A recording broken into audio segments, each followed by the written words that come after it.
Here's your small block Ford. It's got that Dyno. Give you a description of this combination. It's got AFR cylinder heads on it.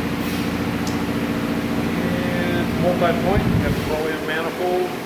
Holley throttle body. Obviously, Holley Terminator X. Great system. Got the Shelby Cobra valve covers. They're beautiful.